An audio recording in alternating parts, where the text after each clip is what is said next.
యేసు నామములో ప్రజలందరికీ శుభము కలుగునుగాక. ఆగస్టు నెల 14వ తేదీన మిమ్మల్ని ఈ స్థలంలో చూడటం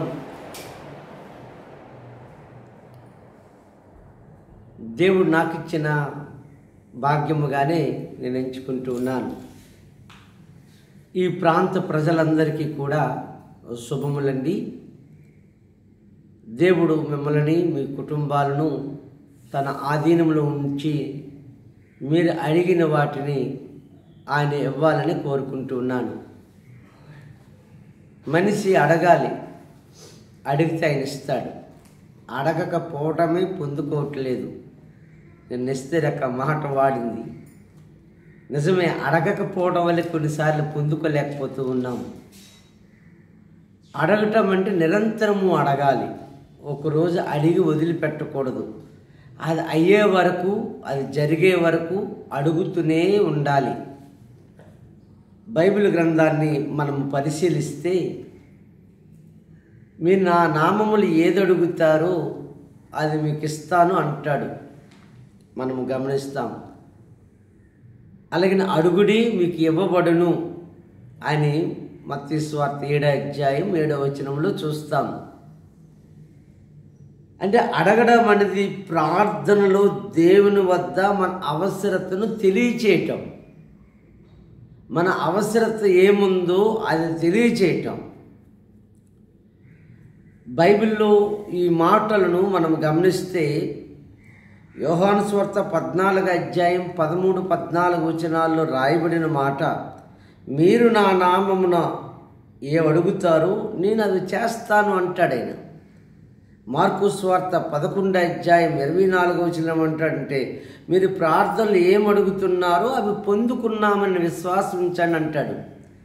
1వ యోహాను పత్రికలో 5వ అధ్యాయం 14వ వచనం అంటాడు, ఆయన చిత్తానుసారముగా అడిగినది ఏదైనా ఆయన మన విన్నపములకు ఆయన జవాబిస్తాడు. అవును, మనము ఇక్కడ గమనించాలి. దీని మూల సూత్రం ఏమిటి? అడగడానికి ఇవ్వడానికి మూల సూత్రం. మనం అడగడానికి ఆయన ఇవ్వడానికి మూల సూత్రాలు మనం ఏమి నేర్చుకుంటామంటే విశ్వాసముతో అడగాలట. యాకోబు 1:6 ప్రకారం ఏమడగాలి? విశ్వాసముతో అడగాలి. ఇది మూల సూత్రం. రెండోది దేవుని చిత్తానుసారముగా అడగాలి. ఎలాగ పడితే అలాగ అడగకూడదు, ఏది పడితే అది అడగకూడదు. ఏది నీడ్, ఏది అవసరతో, ఏది దేవుడి చిత్తము, దేవుడికి ఇష్టము అది అడగాలి. ఎవరైనా అందమైన అమ్మాయి ఉంది, ఒక అబ్బాయి ఆ అమ్మాయిని అడగడానికి కాదు, అది దేవుడి చిత్తము కాదేమో, నీ బ్రతుకు తెరువు కొరకు. ఏమండి, ఎటకారంగా ఈ మాటలు వినేవారు కొంతమంది ఎటకారంగా ఏది అడిగినా ఇస్తాడా, ఆ అమ్మాయి కావలిస్తాడా, ఆ అబ్బాయిని కావలిస్తాడా, లేకపోతే ₹1,00,00,000 కావలిస్తాడా, ఇవన్నీ పనికి మాలిన వాదన. ఏవి అడగాలంటే దేవుని చిత్తానుసారముగా అడగాలి. 1వ యోహాను పత్రిక 5వ అధ్యాయం 14వ వచనం ప్రకారం. అంటే దేవుడికి చిత్తం ఏమిటో ముందే విశ్వాసములో మనం నేర్చుకుంటాం, మన భక్తిలో నేర్చుకుంటాం. దేవుడు జ్ఞానం ఇస్తాడు, ఏం అడగాలో అవి అడగాలి. ముందు దేవుడి జ్ఞానమును అడగాలి, అప్పుడు అవన్నీ ఇస్తాడు. స్వార్థపూర్వకంగా అడిగితే లభించదు. కొంతమంది స్వార్థంగా అడుగుతారు, అవి లభించవు, అవి ఇవ్వడు దేవుడు. యాకోబు రాసిన పత్రిక 4వ అధ్యాయం 3వ వచనం ప్రకారం గమనించండి. అడగడంలో ఓర్పు, కృతజ్ఞత ఉండాలి. ఆ అడగడములో ఓర్పు, కృతజ్ఞత ఉండాలి. ఈ ఓర్పు ఉండదు, కృతజ్ఞత ఉండదు. యేసుప్రభువా ఇచ్చే అంటే ఆయన ఓర్పు లేని ప్రార్థన అది. కృతజ్ఞత కలిగి ఉండాలి. ఇంతకాలము నన్ను కాపాడవు కదా తండ్రి, నీకు వందనాలు, మరొక విషయము నాకు అవసరం ఉంది అని ఓర్పుతో ప్రార్థించాలి. ఈ విధముగా ఎవరైతే ప్రార్థిస్తారో వారు అడిగినవి దేవుడు ఇస్తాడు. విషయాలు గమనించాల. అడగడంలో ఓర్పు లేకుండా, అడగడంలో కృతజ్ఞత చూపించకపోతే ఆ వ్యక్తి ఆ దేవుడి దగ్గర నుంచి ఆశించింది పొందలేడు. పిలిపిలికి రాసిన పత్రిక 4వ అధ్యాయం 6వ వచనం ప్రకారం మీరు చదువుతారు తర్వాత బైబిల్ ఇవన్నీ కూడా యూట్యూబ్లో ఉంటాయి కాబట్టి చూడొచ్చు.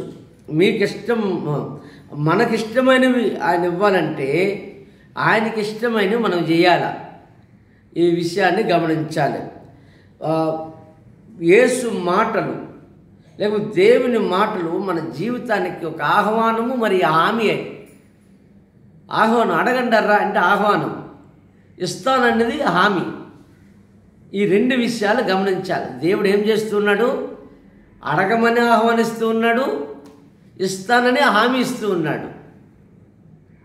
అంటే పరిశుద్ధుడైన దేవుడు మానవ జాతిని తన దగ్గరికి రమ్మంటూ ఉన్నాడు, ఆహ్వానిస్తూ ఉన్నాడు. ఆహ్వానించి మీరు అడగండి అని అంటూ ఉన్నాడు. అడిగితే నేను ఇస్తాననేది ఏమి? హామీ. ఇప్పుడు మనకి ఏదో అవసరత వచ్చింది, మనకి ఎవరికి తెలిసిన వాళ్ళ దగ్గరికి వెళ్ళాము, అయ్యా నాకు ఈ అవసరం ఉంది, అమ్మ ఈ అవసరం ఉందని, రెండమ్మ రేపు ఖచ్చితంగా నేను ఏర్పాటు చేస్తాను అంటే దాని అర్థము హామీ ఇవ్వటం. ఒక మనిషి దగ్గరికి వెళ్ళినప్పుడు హామీ పొందితే ఎంతో పొంగిపోతూ ఉంటాం, కానీ దేవుడే నేరుగా హామీ ఇస్తున్నాడు, నేస్తానని. ఆయన మాట తప్పడు. ఆయన చెప్పాడా ఆయన చేస్తాడు. ఆయన మాట తప్పనివాడు. అందుకే ఆయన ఆహ్వానం ఇందులో ఉంది, ఆయన హామీ కూడా ఇందులో ఉంది. ఇంత గొప్ప సత్యాన్ని మనము మరిచిపోకూడదు, గమనించాలి. దేవుడు తన పిల్లలను ప్రార్థన ద్వారా తన దగ్గరకు రమ్మని ఆహ్వానిస్తాడు, పిలుస్తాడు. ప్రార్థన ద్వారా నేను మీతో మాట్లాడతాను రండి అని. మనమేమో ప్రార్థన అంటేనే నిర్లక్ష్యం చేస్తూ ఉంటాం. దేవుడు అంటే నిర్లక్ష్యం చేస్తాం, మందిరం అంటే నిర్లక్ష్యం చేస్తాం, దేవుడి యొక్క ఆలోచనలు పక్కన పెడతాం. ఏదో చెప్పినవి, మనుషులు చెప్పినవి మంచివని అటువైపు మాట్లాడుతూ ఉంటాం. మనుషులు చెప్పిన వాటిని అడుగుతూ ఉంటాం. అవి ఎందుకు పొందుకోలేం ప్రియులారా, గమనించండి. అడగండి మీకు ఇస్తానని దేవుడు ఖచ్చితంగా ఇస్తాడు. అంటే అడగండి అంటే ప్రార్థనలో మన అవసరాలను దేవుడు ఎదుట ఉంచటం, మన బాధలు ఉంచటం, మన కష్టాలు ఉంచటం, మనం ఏ స్థితిలో ఉన్నామో దేవుడి దగ్గర ఉంచి అప్పుడు అడగాలి. దేవుడు మన విన్నపాన్ని సమాధానపరుస్తాడు. దేవుని చిత్తానుసారంగా మనం అడిగితే మనం ఎప్పుడు కంటిన్యూగా ఉండాలి. ప్రార్థన కంటిన్యూగా దేవుడిని అడుగుతూ ఉండాలి, కంటిన్యూగా దేవుడితో మాట్లాడుతూ ఉండాలి. దేవుడు కార్యాలు చేస్తాడు. అన్న పిల్లలు పుట్టలేదు, నేను కూర్చోలేదు ఇంట్లో, అన్న ఈ ఎవరో ఏదో అన్నారని ఆ ఇంట్లో ఉండలేదు, ఈ ఎవరో అన్నారని ఇంటిలో ఆలోచించలేదు. తండ్రి దగ్గరికి వచ్చి ఆలోచన చేసి అడిగింది, అయ్యా నాకు అవసరత ఉందయ్యా, నన్ను గొడ్రాలంటూ ఉన్నారయ్యా, అందరూ నాకు పిల్లలు లేరంటూ ఉన్నారయ్యా, మా ఊర్లో వాళ్ళందరూ కూడా నిందిస్తూ ఉన్నారయ్యా, తండ్రి నాకు ఒక బిడ్డనివ్వయ్యా, ఆ బిడ్డ నీకు సేవకుడిగా ఇస్తానయ్యా అని నొక్కుకొని ప్రార్థన చేస్తూ ఉంది. ఇక్కడ గమనించవలసిన విషయము, ఆమె ఆ పని అయిన వరకు ప్రార్థన చేస్తూనే ఉంది. గమనించాలి. మనము చదువుతాము ఆ 1వ సమూయేలు గ్రంథం 1వ అధ్యాయం 10వ వచనం నుండి మీరు ఇంటికి వెళ్ళాక మీరు చదువుతారు ఈ లేఖనాలన్నీ కూడా. గమనించండి. భర్తమయ్య అనే ఒక వ్యక్తి ఉన్నాడు. ఆయన పుట్టుకతోనే గుడ్డివాడు, బలహీనుడు, అందరి చేత చేయి అనిపించుకుంటున్నవాడు, అందరి చేత ఈ తక్కువగా అంచనా వేయబడిన వ్యక్తి. కానీ దేవుడు నన్ను దావీదు కుమారుడా నన్ను కరుణించాడు అడుగుతూ ఉన్నాడు. అడగడములో మన యొక్క హృదయపు తలుపులు తెరవాలి, నోరు తలుపులు కాదు. నోరు తలుపులు తెరిస్తే మనసుకి ఇంపుగా ఉంటుంది, హృదయ తలుపులు తెరిస్తే దేవుడికి నచ్చుతుంది. హృదయ తలుపులు తెరిచి ప్రార్థన చేయాల, అప్పుడు ఖచ్చితంగా దేవుడు కార్యము చేసి తీరుతాడు. గమనించండి. జ్ఞానం తక్కువైతే జ్ఞానం అడగండి అంటాడు యాకోబు రాసిన పత్రికలో. సొలొమోనుకి జ్ఞానం తక్కువైంది, నాకు జ్ఞానం ఇవ్వన్నాడు. జ్ఞానం ఇవ్వండి అనగానే దేవుడు ఎంతటి జ్ఞానం ఇచ్చాడంటే ఆ దేశాన్ని సురక్షితంగా ఉండే జ్ఞానం. ఈ మాటలు అధికారులు వినాలి, రాజులు వినాలి. రాజులు ఆ రోజుల్లో దేవుణ్ణి అడిగేవారు, దేవుడా నా రాజ్యాన్ని ఎలాగ పరిపాలించాలా, నా ప్రజలకు ఎలాగ సురక్షితమైన జీవితాన్ని కలిగించాలా, మేలు ఎలాగ చేయాలా, ఆ జ్ఞానం ఇవ్వు ప్రభు అని ఆనాడు సొలొమోను రాజు ప్రార్థించిన ప్రార్థన ఈరోజు మన నాయకులు కూడా ప్రార్థిస్తే మన దేశమంతా బాగుగా ఉంటుంది. ఇది సత్యం ప్రియులారా. అడగడానికి కావలసిన 3 ఆత్మీయ గుణాలు ఇందాక చెప్పాను. ఆత్మీయ గుణాలు ఏమిటి? విశ్వాసము, దేవుడు వింటాడని నమ్మకం ఉండాలి. రెండోది దేవుని చిత్తానుసారము, ఆయన జీవితము లేదా దేవుని చిత్తానుసారమైనది ఇది అనుకొని అడగాలి. మూడోది వినయం ఉండాలి. మన బలముపై కాదు, ఆయన కృపపై ఆధారపడాల. నాకు బలం ఉందని ఏది చేద్దామని చూసినా ఆ కార్యాలు జరగవు. దేవుడు కృప మీద ఆధారపడాల. దేవుడు మనపై శ్రద్ధ చూపుతాడు అనే విషయాన్ని గమనించాల. అది చిన్న విషయాల్లో అడుగు, చిన్న విషయాల్లో అనుకో అంటే చిన్న విషయాల్లో కూడా శ్రద్ధ చూపిస్తాడు. నువ్వు అడగాల. నేను నా వ్యక్తిగతంగా, మీరు ఏమనుకోవద్దు, ఈ మాటలు చెప్తున్నప్పుడు నవ్వుకుంటే నవ్వుకోండి, నేనేమి పెద్దగా బాధపడను.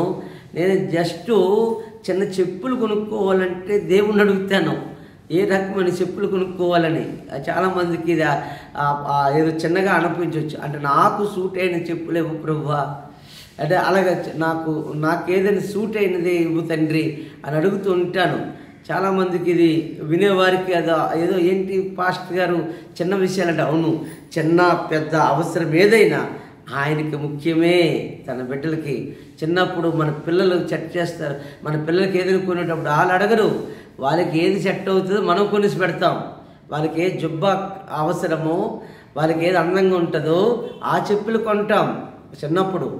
ఏమండి, పెద్ద అయ్యాక వాళ్ళ ఇష్టమైనది కొనుక్కోవచ్చు. అందుకే చిన్న పిల్లల మనసు కలిగి దేవుడి దగ్గర ఉండాలి, దేవుడి దగ్గర అలా జీవించాల. అప్పుడు చిన్నపిల్లలలాగే మనము మారం చేయాలి. దేవుడి దగ్గర ఏం చేయాలి? మారం చేయాలి. డాడీ అది కావాలి డాడీ, అది నాకు ఇవ్వండి డాడీ, నాకు ఇవ్వు డాడీ అని ప్రార్థన చేయాలా. దేవుడు ఖచ్చితంగా ఆ మారాన్ని ముద్దుగా స్వీకరిస్తాడు. నా కొడుకు ఎంతగా ఏడుస్తున్నాడు, లేకపోతే నా కొడుకు అది కావాలని ఇష్టపడుతున్నాడని ఇస్తాడు, ఖచ్చితంగా ఇస్తాడు. నేను నమ్మాను ప్రియులారా. చిన్నప్పటి నుంచి నేను ఒకనాడు అనాథని, ఎందుకు పనికిరంటి వాడినండి. నాకు ఒక పిడికుడు అన్నం పెట్టేవారు ఎవరైనా దొరుకుతారేమో ఎదురు చూసిన భక్తి అది నా జీవితం ఒకనాడు ఎడారి. ఈరోజు ఒక అనాథ ఆశ్రమం కట్టడానికి ప్రయత్నం చేస్తున్నాను. రేపు దినాన అనాథ ఆశ్రమానికి పునాదిరాయి వేయాలని ఆశపడుతూ ఉన్నాను. ఎందుకు ఈ మాట చెప్తున్నా? అడిగాను నా దేవుడు నా చిన్నప్పుడే. ఈరోజు ఆ దేవుడు ఇస్తూ ఉన్నాడు. అడగండి, ముద్దుగా అడగండి, మారం చేసి అడగండి. దేవుడిని అడిగితే ఖచ్చితంగా ఇస్తాడండి. ఇంతగా నేను ఎందుకు చెప్తున్నానంటే నేను అనుభవించి చెప్తున్నాను. నాకు డబ్బు లేదు, నాకు ఆస్తులు లేవు, కానీ నాకు ఒక నమ్మకమైన దేవుడికి దొరికేశాడు. ఒక విశ్వాసంతో కూడిన భక్తిలో పెరగడానికి ఆయన కృప చూపించినాడు. ఆయన అడిగినది ఏది ఈరోజు కాదనలేదండి. అడగడి మీకు ఇవ్వబడిన అనేది ఒక ఆహ్వానం మాత్రమే కాదు, ఒక జీవన శైలి. అది జీవన శైలిలో మారాలి. అది రోజుకు అలవాటుగా మారాలి. నీ కృప ఉంటే చాలయ్యా, అది చాలండి. ఆ కృపగల దేవుడు నీ హృదయ వాంఛలు తీరుస్తాడు. నీ భక్తిలో ఒక గొప్ప నెమ్మది కలుగుతుంది. నీ ప్రార్థనలో విశ్వాసం పెరుగుతుంది. దేవుడి చిత్తానుసారంగా మీకు మొదలైనది ఇస్తాడు, ఖచ్చితంగా ఇస్తాడు. ఏమండి, ఆస్తులు సంపాదించుకోవడానికి కాదు అడగడము, దేవుని సంతోషపెట్టడానికి, కుటుంబ పోషణ కొరకు, నీ చుట్టుపక్కల ప్రజలు ఎవరికైనా అన్నం లేకపోతే అన్నం పెట్టేట కొరకు అడగండి. దేవుడు అన్నీ ఇస్తాడు. ఏమండి, సొలొమోను జ్ఞానం అడిగితే జ్ఞానం మాత్రమే ఇవ్వలేదు, సకల ఐశ్వర్యాలు ఇచ్చినాడట. ఈరోజు మన జీవితంలో అది ఇస్తాడు. నమ్ముదామా? ఈరోజు రేపు అనాథ ఆశ్రమానికి పునాది రాయి వేస్తూ ఉన్నాము. మిమ్మల్ని అందరినీ ప్రేమతో ఆహ్వానిస్తూ ఉన్నాము. దాకమరి దగ్గర అనాథ ఆశ్రమం కట్టాలని ఆశ ఉంది. మరి అది దేవుడి చిత్తం. దేవుడు ఎంతవరకు నడిపిస్తాడో అంతవరకు నడిపిస్తాడు. ప్రారంభించడం అనేది జరుగుతుంది. రేపు అనాథాశ్రమానికి మూలరాయి వేస్తూ ఉన్నాం. రండి అందరూ ప్రజలారా. God bless you. అందరికీ వందనాలు.